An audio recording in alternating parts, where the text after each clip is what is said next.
Sí, ingeniero. Ya, muy bien. Por si acaso hemos quedado en la letra M. Al acabar la clase voy a continuar con la lista para no perjudicarnos, ¿no? Porque los que ya han contestado, obviamente, no hay problema en repetir la lista. Así que esperen un cachito los que faltan. Bien, anoten ahora en su cuadernito, capítulo 2. En el libro es capítulo 4, pero para nosotros es el 2. Yo puedo Capítulo 2, determinar anoten, funciones vectoriales de variable vectorial. Eso es el capítulo 2, funciones vectoriales de variable vectorial. Y luego pónganle 2 puntitos, gradiente, divergencia y rotacional. Gradiente, divergencia y rotacional, como lo leen aquí. Bueno, seguimos el libro, ¿no? Para empezar, fíjense en esta introducción, este símbolo que lo ven como una letra delta,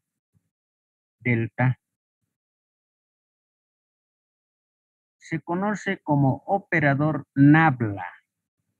Operador Nabla, que está escrito abajito, Nabla. Y es una derivada indicada, porque dice así: derivadas respecto a x en y, derivadas respecto a y en j, derivadas respecto a z en k. El y podemos ponerlo adelante, igual que el j y el k. Son vectores unitarios conocidos. Observen que así como está, no pasa nada porque no hay una función a la que se pueda aplicar. Entonces existen 3 maneras de aplicar el operador Nabla. Una es por medio de un campo escalar, otra es por medio de un campo vectorial, pero con la operación de punto, producto punto, y la otra con el producto vectorial. Entonces se puede definir sobre esa base lo que llamamos el gradiente, la divergencia y el rotacional. El gradiente lo conocen ustedes de cálculo 2. Se practica el gradiente en cálculo 2. Bien, entonces decía, hablando de gradiente, si phi es una función escalar definida y con derivadas, es decir, diferenciable en cada punto x y z de una cierta región del espacio, entonces el gradiente de phi consiste en aplicar el operador Nabla a phi, específicamente derivada de phi respecto a x en y, más derivada de phi respecto a y en j, más derivada de phi respecto a z en k. Donde, ya hemos dicho, el gradiente define ahora ya un campo vectorial. O sea, a un campo escalar lo vuelve campo vectorial. Muy simple el cálculo con el gradiente. Aquí tienen un ejemplo, les indico el mismo ejemplo para que vean, ¿no? Para que estén viendo. Aquí tienen la función phi escalar, 3x y cubo menos y cuadrado z cuadrado. Queremos hallar el gradiente en el punto 1, 1, 2.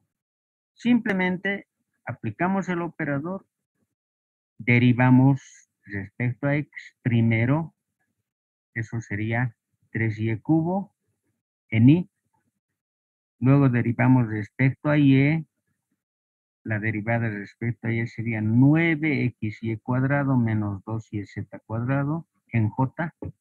Y finalmente la derivada respecto a z, menos 2y cuadrado z en k. Reemplazando el punto dado, se obtiene sin mayor problema el gradiente, como un vector, ¿no? Bueno, relacionado con el gradiente está la derivada direccional. Cuando hagamos ejemplitos vamos a interpretar la derivada direccional, el significado. Para hallar la derivada direccional de una cierta función escalar, dando como dato una dirección, que es un vector unitario, A es vector unitario, es A sobre su módulo. La derivada direccional de phi en la dirección A, así se lee, derivada direccional de phi en la dirección A, es el gradiente punto el vector unitario. Facilito. Hallamos el gradiente y lo multiplicamos por vector unitario. Pero este es un teorema, ¿no? La derivada direccional hay que interpretar su significado. Y lo vamos a hacer, ¿no? Ahora es una fórmula nada más. Para hallar la derivada direccional hay que hallar el gradiente y multiplicarlo por el vector dado unitario. Aquí tienen un ejemplo. Ejemplo 4.2. La función phi va a ser x cuadrado más y cuadrado más xz. Queremos hallar, primero hallaremos el gradiente en el punto 2 menos 1, 3. Y luego la derivada direccional. El gradiente, ya lo hemos explicado, sale 2x más z en y y 2y en j, xk. En el punto dado, el gradiente sale 7 en y menos 2j más 3k. Su vector unitario dividimos entre su módulo, que es raíz de 6, y sale y más 2j más k sobre raíz de 6. Por si acaso, esta raíz de 6 viene de una simplificación, obviamente. Bien, ya tenemos el vector unitario. Multipliquemos por el gradiente escalarmente, o si quieren producto punto, y obtenemos el numerito. La derivada direccional es un numerito. Vamos a ver más adelante que es una variación en el espacio entre la altura y el cateto adyacente de un triángulo. Variación o razón de cambio también podemos decir. Creo que razón de cambio es más entendido. Ya, esta parte no la hacemos porque esto se hace en cálculo 2, multiplicadores de Lagrange. Eso se ha estudiado en cálculo 2. Veamos el tema de la divergencia. Para hablar de la divergencia, hay que trabajar ya con campos vectoriales. Un campo vectorial de 3 variables tiene 3 componentes. Cada una depende de las 3 variables. No obligatoriamente. No obligatoriamente, pero puede depender de las 3 variables. Por eso se escribe B1 en I, B2 en J, B3 en K. Cada B, repito, B1, B2, B3, depende de 3 variables. Entonces, aplicando el operador nabla con el producto punto, simplemente sale de manera sencilla que la divergencia es la derivada de la primera componente respecto a X más la derivada de la segunda componente respecto a Y más la derivada de la tercera componente respecto a Z. Ni siquiera es complicado, solo 3 derivadas parciales.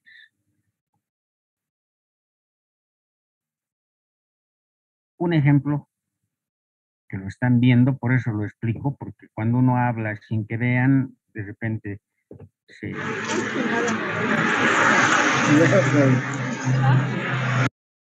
Ya, decía que vale la pena explicar el mismo ejemplo, porque lo están viendo. Así no están ustedes imaginándose una función complicada por ahí. Ya. Si el campo vectorial es x cuadrado z cuadrado en i menos 2y cuadrado z cuadrado en j más xy cuadrado z en k, queremos hallar la divergencia. Sencillamente la primera componente del campo vectorial se deriva respecto a x. es decir, 2xz cuadrado. La segunda componente se deriva respecto a y, solo la segunda, menos 4yz cuadrado. Y la tercera componente del campo vectorial, solo respecto a z, sería xy cuadrado. Esa es la divergencia, facilito. Ahora se reemplaza el punto dado y se tiene un numerito. Numerito. 7. Luego veremos su interpretación física de la divergencia. El rotacional se lo calcula aplicando el operador Nabla vectorialmente al campo vectorial. Y eso significa hacer nomás un determinante para no perderse. En la primera fila ponemos IJK, en la segunda fila las derivadas parciales abiertas y en la tercera fila las componentes del campo vectorial. Y luego se maneja la idea de determinante que ustedes dominan. Por ejemplo, para ahí eliminamos columna fila y se fabrica un determinante abierto. Digo abierto porque las derivadas no están calculadas, sino hay que calcularlas. Pero se maneja el mismo concepto. Para J, eliminamos columna fila, derivadas abiertas, pero con signo menos, según conocen ustedes de la regla de desarrollo de determinantes. Finalmente, eso va en J. Y para acá, lo mismo. Eliminamos columna fila y tenemos el determinante indicado. ¿Se puede calcular esos determinantes? Por ejemplo, en el primer determinante, derivadas respecto a y de B3 menos derivadas respecto a z de B2 en y. Para J, derivadas respecto a x de B3 menos derivadas respecto a z de B1. Pero como hay un menos, cambia el orden. Para acá, derivadas respecto a x de B2 menos derivadas respecto a y de B1. Pero no es necesario aprender de memoria este desarrollo. Con hacer el determinante ya se ha dado un gran paso, porque lo único que se hace es reemplazar las B's, B1, B2, B3 y calcular. Nada más. Bien. Observen el ejemplo. 4, 5. Ahí está el campo vectorial. A. Queremos hallar el rotor en un punto. Hacemos el determinante y JK, derivadas abiertas, las componentes como se pide. La primera componente, x cubo z cuadrado. La segunda componente, menos 2y cuadrado z cuadrado. Y la tercera, x y cuadrado z. Luego hay que simplemente aplicar el determinante. Para ahí, derivadas respecto a y de x cuadrado de x y cuadrado z. 2x y z. Luego viene la derivada respecto a z de menos 2y cuadrado z cuadrado. Sale menos 2y cuadrado z.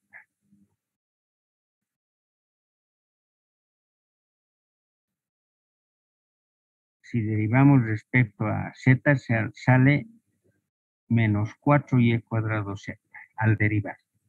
¿No? Menos 4y cuadrado z. Etcétera. ¿Para qué voy a cansarles? Ustedes saben derivar y listo. Y en resumen sale 2x y z más 4y cuadrado z en y, etc. Ese es el rotacional o rotor del campo vectorial, ¿no? Reemplazando el puntito dado, ni qué decir, sale un vector. Bien. Existen varios teoremas con el operador Nabla. Vamos a chequear algunos de ellos y luego cuando hagamos ejercicios vamos a demostrar algunos. Si A y B son funciones vectoriales diferenciables, quiere decir que tienen diferencial, que tienen derivada, se cumple que el gradiente de la suma es suma de gradientes. Escrito en palabras, grad de phi más phi mayúscula igual grad de phi más grad de phi mayúscula. La divergencia de la suma de campos vectoriales es la suma de divergencias. Escrito en palabras, div de A más B igual div de A más div de B. El rotor de la suma es la suma de rotores. Es el teorema 3. Rot de A más B, rot de A más rot de B. La divergencia de un campo escalar por un campo vectorial. Fíjense que funciona con la misma idea de derivada de producto. Se aplica el operador nabla a phi y se respeta A. Luego se respeta phi y se aplica el operador a A. Bien, entonces, si aplicamos el operador nabla a phi, no puede ser divergencia, ni rotor. Solo puede ser gradiente, porque phi es campo escalar. Pero sí se respeta el punto. Entonces, gradiente de phi punto A, más, ahora phi a un ladito, y obviamente divergencia de A. Lo mismo para el rotor. El rotor de phi A, aplicamos phi a, nabla a phi, no puede ser más que gradiente, pero vectorialmente por A, más phi por el rotor de A. No hay donde perderse en estas formulitas. No le van a meter rotor de phi porque no hay. Phi es escalar, ¿no? Ya. Pero funciona la regla de Proust. Esta ya es la ley 4, o el teorema 5, perdón, el teorema 6, diré, perdón. El teorema 6 ya es un poquito extraño, ¿no? No hay una reglita así, excepto la de respetar el producto punto y cruz, eso sí. B punto rotor de A menos A punto rotor de B, pero ese menos de dónde aparecerá es la pregunta, ¿no? Sin embargo, es un teorema y se va a justificar con una demostración. Y peor todavía el 7, rotor de el producto vectorial de A por B. Toda una fórmula extraña, yo diría, en el sentido de que tiene 4 términos, etc., ¿no? Pero si alguien quiere aprender de memoria, hágalo. Y lo mismo, miren, el gradiente del producto punto de A por B es una fórmula medio extraña. Alguien me dirá, ¿y cómo demostramos estas fórmulas? Hasta la fórmula 5 no es muy difícil de trabajar. Para la fórmula 6, 7, 8, es preferible trabajar en la derecha, hacer ese desarrollo larguito de la derecha y simplificar y llegar a la izquierda. Porque si partimos de la izquierda, tendríamos que, entre comillas, complicarlo para llegar a la derecha. En cambio, si partimos de la derecha, simplificamos para llegar a la izquierda.